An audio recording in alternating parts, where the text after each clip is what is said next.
આપણી સાથે અત્યારે બજરંગદાસ બાપુ જોડાયા છે. બાપુ, જીવરાજ બાપુની હત્યા કઈ રીતે થઈ હતી, આપનું શું કહેવું છે? એમાં તો મારું એ કહેવાનું છે કે બિલખાથી સાધુ સભાના પ્રમુખ ગોપાળાન બાપુનો મારી પર ફોન આવ્યો હતો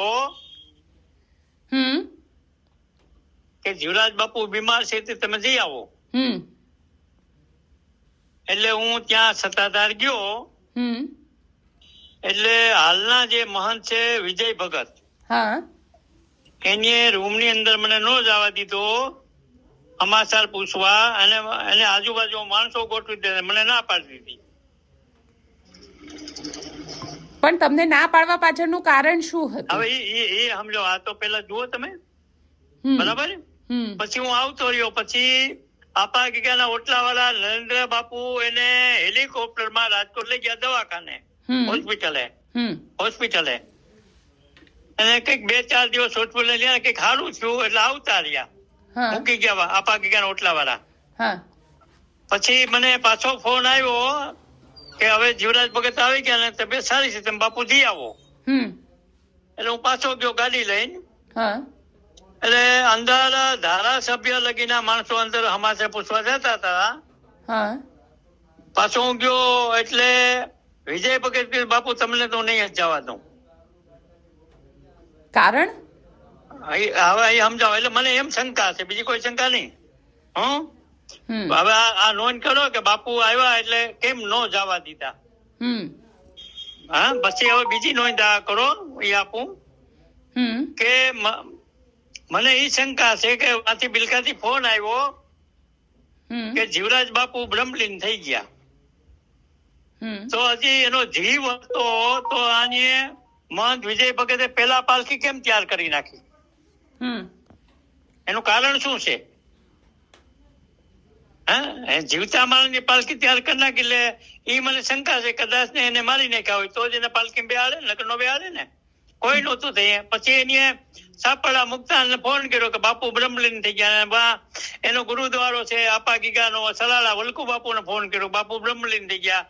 મારી ઉપર ફોન આવ્યો. પછી હું ગયો ગાડી લઈને, બ્રહ્મલીન થઈ ગયા. પાલખી બહાર રાખીને પબ્લિક રોતી હતી બધી. એટલે મેં પુષ્પાંજલિ કરી, સમાધિ હાજરી થાય ને પછી હું આવતો રહ્યો. એ પછી હું સત્તાધારમાં આજની તારીખમાં હજી કોઈ દી ગયો નથી. અને મેં સંકલ્પ કર્યો કે આવા જો કૌભાલિયા જે આપણે કહીએ છીએ કે જેના ભવાઈ દીકરી ગીતાબેન છે વ્યાસ, એને મોટો બંગલો એને ભાઈ વિજય ભગતે બનાવી દીધો, લક્ઝરી બંગલો. સત્તાધાર જાવ ને એટલે જમણી સાઈડ ઉપર આવે છે, બરાબર. અને રાતના ત્યાં વયા જાય છે.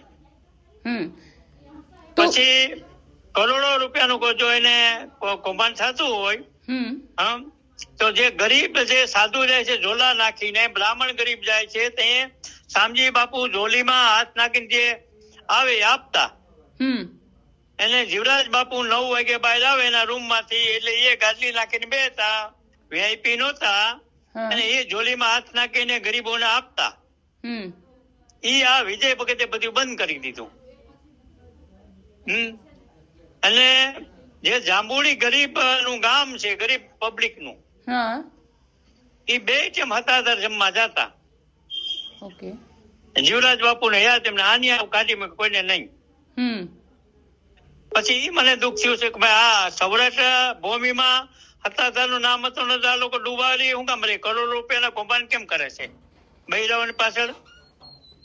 તમને એવું લાગે છે કે જે એમના ભાઈ નીતિન ચાવડાએ આરોપ લગાવ્યા તે આરોપ ક્યાંક સાચા છે? સાચા છે, મારી ગેરંટી સાચો છે ને ખોટો. કેમ કે એ હું તમને સમજાવું કે એ ભૂતળીમાં નાગા બાવાનો શિષ્ય હતો લખો. અને પછી નાગા બાવાનો શિષ્ય હતો એટલે અમુક એને કીધું કે નાગા બાવાનો શિષ્ય છે તો બ્રહ્મ કડિયા કુંભાર છો, હતાધારની ગાડી પર આપણે બેહાડી દઈ તને. એટલે એની ભેખ ઉતારી નાખ્યો. એટલે આ જે કઈ વલકુ બાપુ જે 8-10 સાધુ હતા એની જીવરાજ બાપુ ના પાડી કે મેરે કો ચેલા, મારે ચેલો બનાવવો નથી એને, તો જબરજસ્તી આની બનાવીને આને લઘુ મહંત બનાવ્યો વિજય ભગત ને. બરાબર. એટલે ગોપાળાન બાપુ ના પાડે કે બદમાશ છે એને મહંતી ન દેવાય, બિલખાવાળા 116 વર્ષની ઉંમર બાપુની હતી. એની ના પડી માનતી બાપુ આવ્યા નહોતા, હું નહોતો ગયો. હું કહું ભાઈ આવા બદમાશ ને ન દેવાય, કેમ કે એના 3 બાપ કહેવાય. ગુરુ એક જ હોય છે, 3 ન હોય. પેલા નાગા નો થયો, પછી બાપ નો થયો, હા, અને પછી જીવરાજ બાપુ નો થયો જબરજસ્તી. જીવરાજ બાપુ ને ક્યાં આમંત્રણ આવે એટલે ક્યાંય જવા ન દે. એટલે બાપુ કોઈ દી જે બાપુ નો રૂમ છે શામજી બાપુ નો, જીવરાજ બાપુ નો, એમાં તપસ્યા જ કરી. ટાઈમો ટાઈમ થી બહાર આવતા અને બહાર ઓછા હતા. અને ઈ જે રૂમ છે એની અંદર મહંત વિજય ભગત કોઈ દી ગયા નથી, એમાં કોઈ દી ભજન કર્યું નથી. એની વીઆઈપી રૂમ માં રહીએ છે. એમાં એના ટકા એમ કે તપની ગાદી છે, જેવા તેવાનું આમાં કામ નથી. આ મારું નિવેદન છે કે મારું ત્યાં લગી નિવેદન છે કે આને સરકાર હસ્તક અમુક ટાઈમ આ જગ્યા લઈ લેવી જોઈએ. પણ આજે ગીતાબેન ની વાત આવે છે, એ વાત કેટલી સાચી? એ સત્ય. જો તમે જાઓ ને, હતા જમણી સાઈડ ઉપર લક્ઝરી બંગલો બનાવ્યો છે.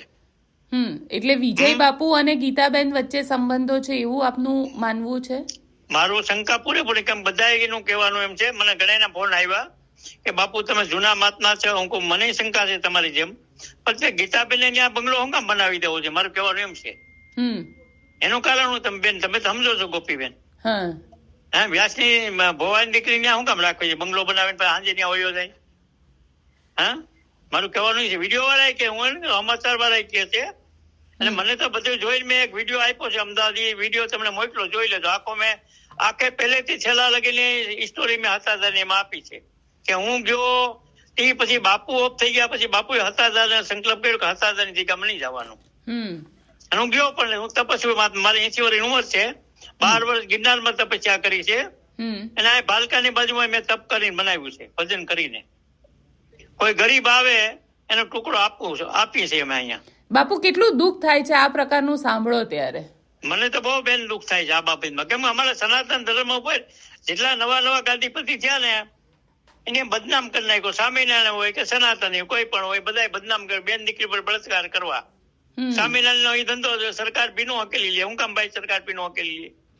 કઈ દીકરીનું આ લોકોએ રક્ષણ કર્યું? ક્યાં ગરીબ ને રોટલો આપ્યો? હે, ગેસ્ટ હાઉસ કરીને બે કે ભવનાથમાં જોઈ આવો ને. પણ બાપુ, જે રીતે સત્તાધારની અંદર આ પ્રકારે ગેસ્ટ હાઉસ ને આ બધું બનાવવામાં આવ્યું છે, એને શું કહેશો તમે?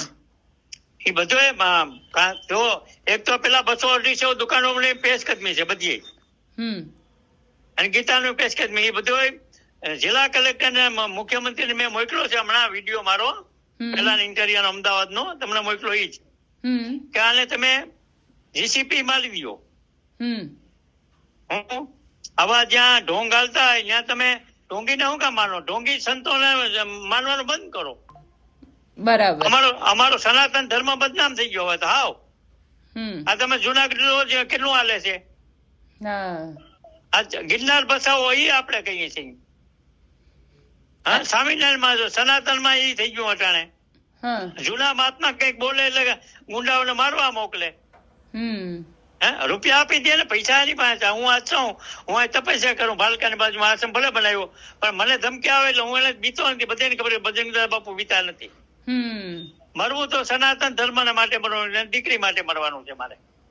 કોઈ બેન દીકરીને હાથ પકડે તો બાપુ પેલા ખાપકે છે.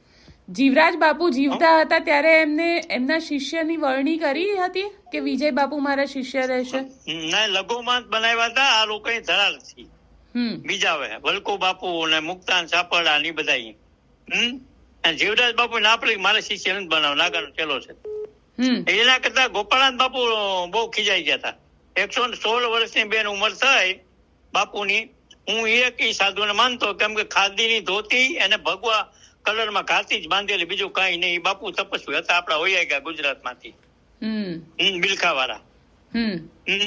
એની શોખી ના પડે કે બદમાશ કો છે, લઘુમત નહીં બનાવના चाहिए, તો આ લોકો બનાવી દીધું. પૈસા આમાં પૈસાથી વ્યવહાર થતો બેન, તમે સમજો ને, પૈસા વ્યવહાર થઈ જાય એટલે માનથી આપી દે, બીજું હું એમાં.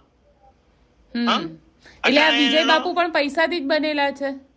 પૈસાથી થયો ને, હતાદારની હાથ જ માર્યો ને રહ્યો તા, આજે મારે છે. જીવરાજ બાપુ ને દબાવી નાખ્યા હતા, બહાર ક્યાં જવા દેતા, દાદાગીરી. અને પૈસાથી વ્યવહાર થઈને મન થઈ ગયો.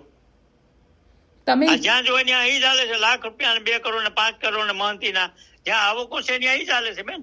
તમે ઈચ્છો છો કે આખા મામલે ઇન્વેસ્ટિગેશન થવું જોઈએ, પોલીસે આમાં થવું જોઈએ. મેં મુખ્યમંત્રીને મારો વિડીયો મોકલ્યો છે અને મોદીને હું મોકલું છું, હમણાં મેલ કરું છું કે એનું ડિમોલિશન કે જેટલી પેશકદમી છે ગીતાબેનની અને દુકાનોની બધી પેશકદમી જેટલી છે એનું ડિમોલિશન થવું જોઈએ.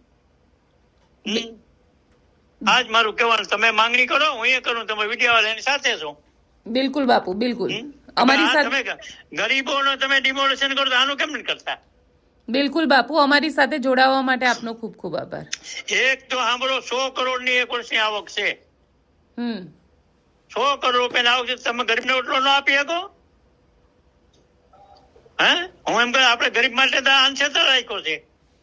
વાત સાચી. તો જે મોટા આવે ગાડીપતિઓ એને તો 25 લાખ ને 50 લાખ ને આપો છો, એ ક્યાંથી કાઢો છો? બધા 2 નંબરનો પૈસો. તમે 2 નંબરના ધંધા કરો, બીજું શું કરો? હારા મહાત્મા દાતાદારો લેવા ખુશી હોય ને તપસ્યા કરતા લોકી ચોકી રોટી ખાવાની બેન શોખ છે. હું આજ વર્ષોથી મારું નામ ગમે ત્યાં પૂછો, ભાલકા કે વેરાવળમાં ભજન બાપુ ભાલકામાં તો કે તપસ્વી મહાત્મા ત્યાં લેવા જાય તો ઘણી હું ભૂખ્યો ઉતરો પણ તપસ્યા કરું. મારી હું 13 વર્ષની ઉંમરે મેં દીક્ષા લીધી છે. બિલકુલ બાપુ. હું ગિરનાર ઉપર 12 વર્ષ રહ્યો છું. હરિદ્વારમાં 5 વર્ષ, 2 વર્ષ ઇલાહાબાદમાં, પછી ઈચ્છા છે કૃષ્ણના મારે ભાલકા જાઉં તો અહીંયા તપસ્યા બાપુ હજી કરે, હાલની તકે તપસ્યા કરું છું. બિલકુલ બિલકુલ બાપુ. દુઃખ થાય છે કે અમારા સનાતન ધર્મમાં શું થઈ રહ્યું છે. આ મુસ્લિમમાં કાંઈ એવું કઈ ન થાય. અમારામાં કેમ હાલી નીકળ્યા બેનું દીકરીઓ માટે, પૈસા માટે? બિલકુલ. ભગવાન કૃષ્ણએ કીધું છે હણે એને હણવામાં કોઈ પાપ નથી. બિલકુલ. અને અર્જુનને કીધું છે કે તું મારું શરણ લે, ક્યાંય જવાની જરૂર નથી. એટલે આ કળિયુગ છે બેન. હવે જો દીકરીનું રક્ષણ તમે નહીં કરો ને તો મહાપાપ છે. દ્રૌપદીના શિર ખેંચાણા, કપટથી પાંડવોને હરાવ્યો શકોનીએ, ત્યારે ભગવાન કૃષ્ણે દ્રૌપદીને વચન આપ્યું હતું જીભની માનેલી તો મારી બેન જયારે જરૂર પડે તે તો મારી પાસે કાપડું માગી લેજે. બિલકુલ. ત્યારે માં સતી આપણી હતી દ્રૌપદી, પાંચાલ દેશની સુરેન્દ્રનગર જિલ્લામાં તરણેતરનો મેળો ભરાય ત્યાં જ એનો માવતર એનું પિયર. ત્યારે દ્રૌપદીએ પોકાર કર્યો, છેલ્લો કોઈ આડો ન આવ્યો એટલે તરત કીધું તો તું મારો માનો જીણો ભાઈ તો મારો